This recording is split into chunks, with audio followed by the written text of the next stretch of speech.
Creating from the heart, the artistry of living, and this woman really knows about living.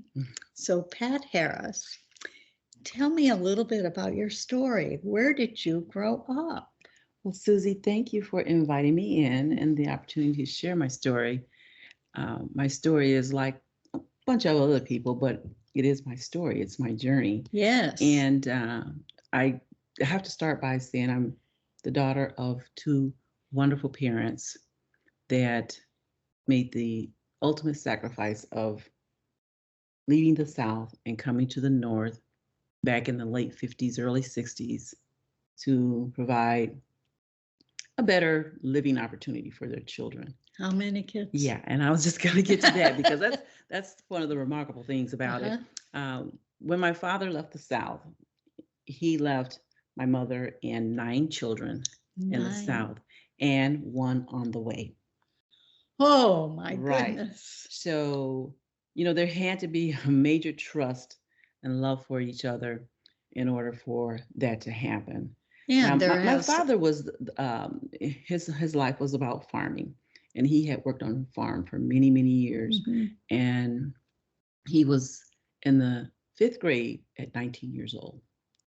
And it wasn't because he wasn't smart. It was because part of the year he was out for harvesting, and part of the year he was out for planting. So it would take 2 to 3 years sometimes to actually complete the grade. So at 19, he decided he was going to start a family. And that's when he and my mom got married.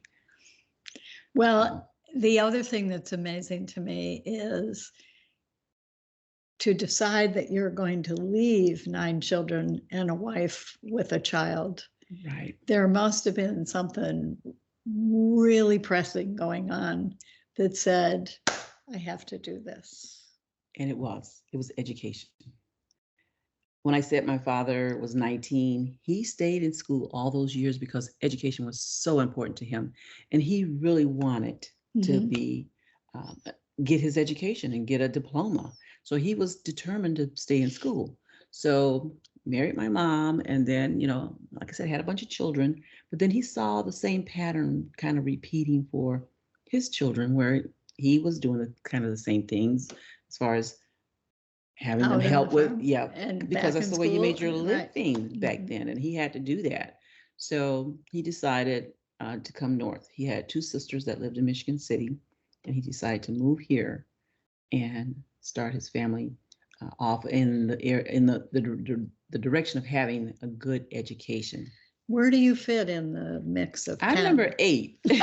and this, the funny thing is, well, back then it was a lot of, my older brothers and sisters picked cotton. They went to the field in the morning, helped my parents with the picking of cotton.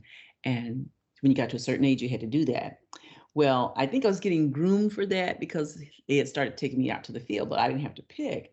I would kind of just be out there just playing around with my older brothers and sisters. I'd get out there and mess, and they'd push me away because they had work to get done, and I'm out there trying to play. So I was kind of fortunate because they left, I think, just before it was my turn. And I'm thankful for that because I don't know, it may have been a good experience for me, but I didn't have to pick cotton. Good. So yeah, I'm number 8 out of 10. Isn't that something? And you moved up here. Yes, we came north. My father ended up getting a job with Joy Manufacturing. He had a couple jobs before that, but that's kind of where he really made his life in Michigan City. And he was able to gradually, not all at once, but gradually get the whole family back together. Now, there's one thing I want to really point out about that, because my father was a young man in his 30s, early 30s at that time. And he left the South, left a wife and children. A real man is what my father is, because he made sure he got his family all back together.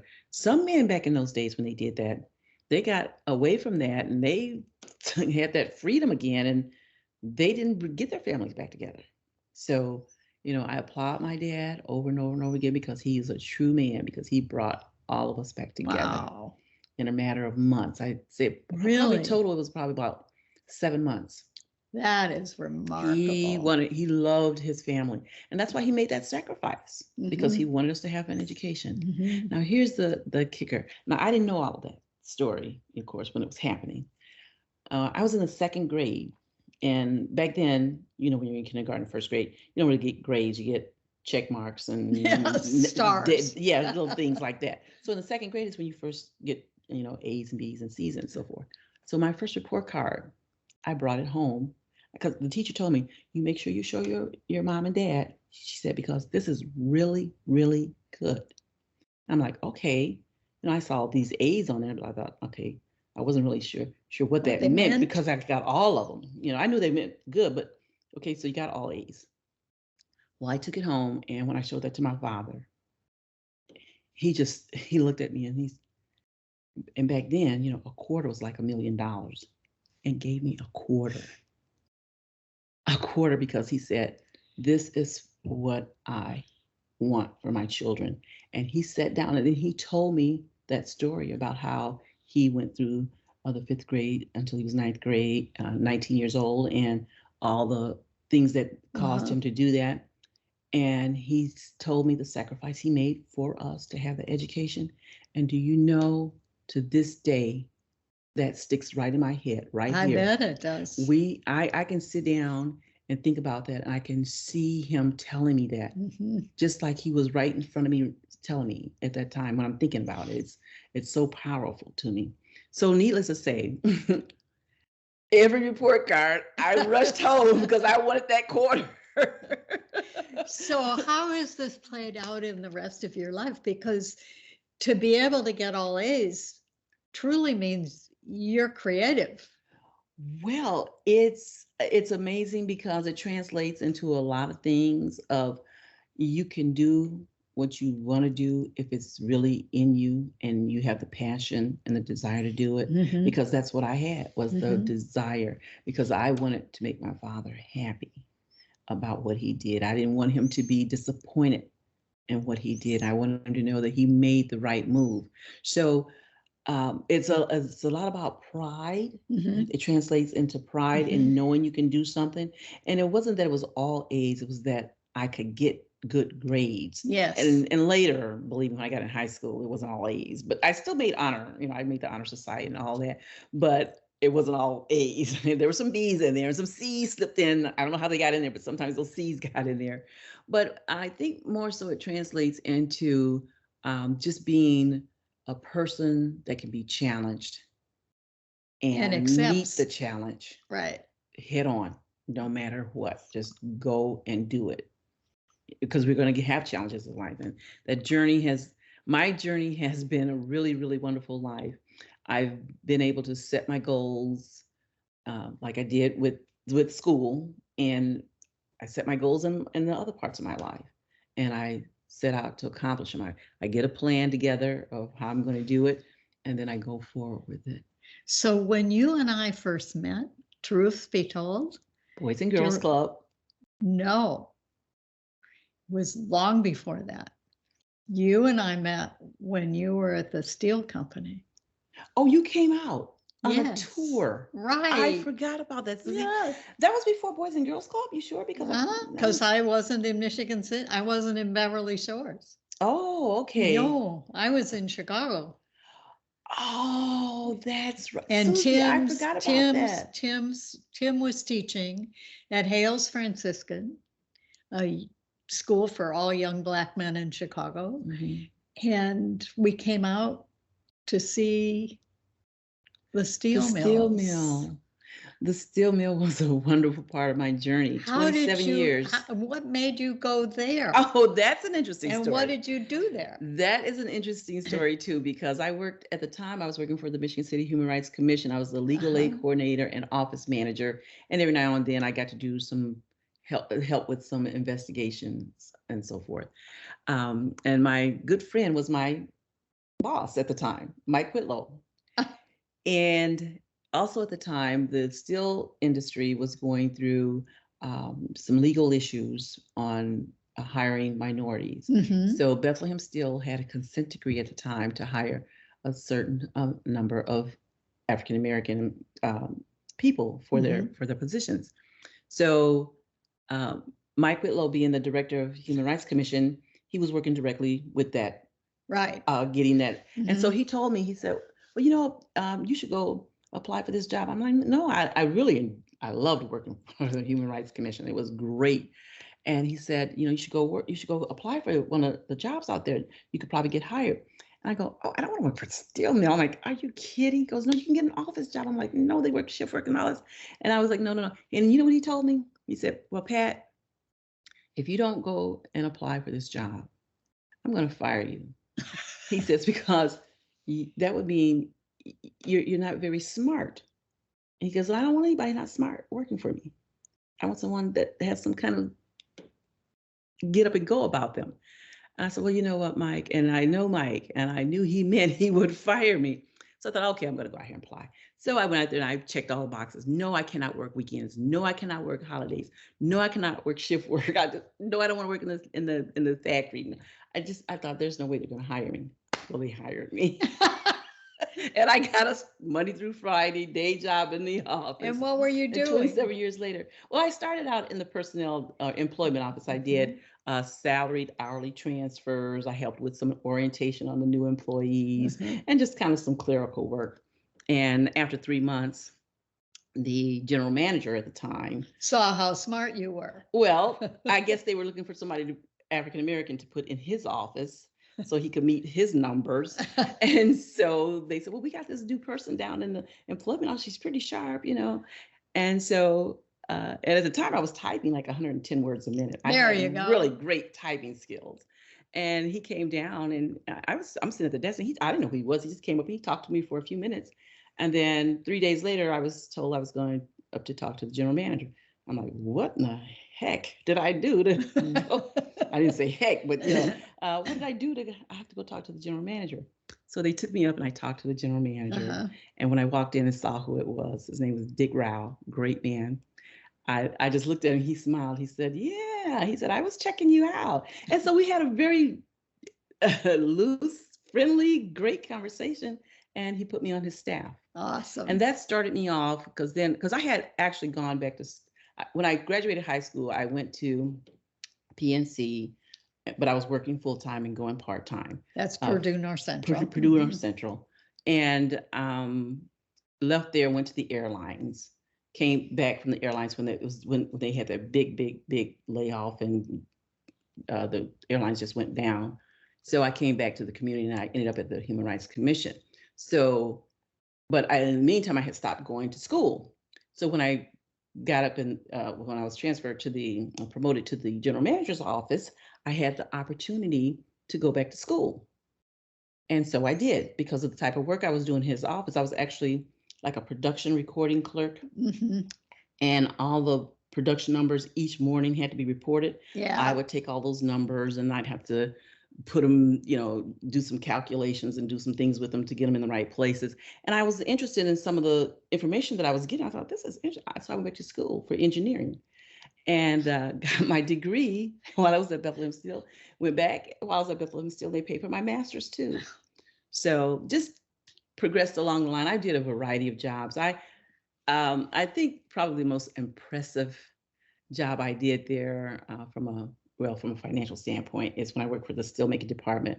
I was the technical assistant for that department. And I actually managed the budget for that department, which is $900 million. Holy moly. Yes. Oh my goodness. I mean, I wasn't responsible for the spending, but I was the monitoring and the reporting and the variances against budget and all of that. I had to reported to the superintendent of that department. And it was about 900 employees there, but $900 million. That was a department, just a department now, not the company, a department. And but the steelmaking process was fascinating to me. And it was one of my best experiences in my life. I really enjoyed working there. Well, I know when you left that you didn't stop, because I know you very well. I've known you since you joined Rotary. That was the third incarnation of our relationships. Yes. And I know you well enough to know that you are so still invested in our community, particularly in its children. Yes, very much so. The one thing I will attribute to that would be the Boys and Girls Club. I always had a passion for youth before that. But when we lost the Elite Youth Center, and Mary Casca and Yvonne Norvell and I got involved with putting that Boys and Girls Club together, that was very, very important for our community to continue the legacy of Charles Westcott. Yes. Because he had such a major impact on so many young people. Me, for instance, when we first came here, and I was about 6 years old at the time, my father was very strict with us, and he wouldn't release us to anybody's care because he didn't want anybody, as he said, messing with his children. And Charles Westcott, the director of the Eli Youth Center, was the only person that my father would trust us to go down to the Eli Youth Center and be there for 2 or 3 hours in the evening after school because of the faith he had in Mr. Westcott. So that Eli Youth Center experience to me was so powerful that I wanted to make sure our young people had that opportunity. So we got involved, got the community involved. And the great thing about it, the community supported it. The Boys and Girls Clubs of America came down and made a presentation to 53 business owners and community leaders in a big conference room. And when we left there, we had a unanimous vote for bringing the club to Michigan City. Awesome. And so then we just picked some people out of that group to be on our steering committee. And then we formed the board, and here we are. The rest is history. That's right. That's right. So yes, very passionate about our young people. And today, you know, I see a major struggle. We got involved with the court system and the justice system through the JDI program. Yes. And another organization I'm involved with now, Indiana Black Expo, had a study done on the state of our Black youth back in 2012. And the numbers in Indiana were just really bad. Michigan City had a problem in the justice category of that report. So we pursued with the court system, Judge Alavisos got involved. And the next thing you know, we had been determined designated a JDI county. Tell me what JDI is. Juvenile Detention Alternative Initiatives. Nice. JDAI. And to this day, we are still pursuing that and working to get the numbers back in line because of the disparity in youth being arrested. That's one of the categories we really focus on. Well, you are a remarkable woman, and I love having you here today. Susie, so I could say the same thing about you, and I could be sitting here interviewing you, and we could be doing the same thing with you because I also think you're remarkable. And I remember the first time you came to the Boys and Girls Club and you did the mask project with our youth to help them to understand each other. I always remember that. That was very powerful, very, very creative. Yes. It's one of my favorite things to do. I know.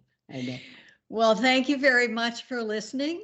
This has been Creating from the Heart, the Artistry of Living by the artist, Pat Harris. Thank you very much. Thank you. I hope you enjoyed my story.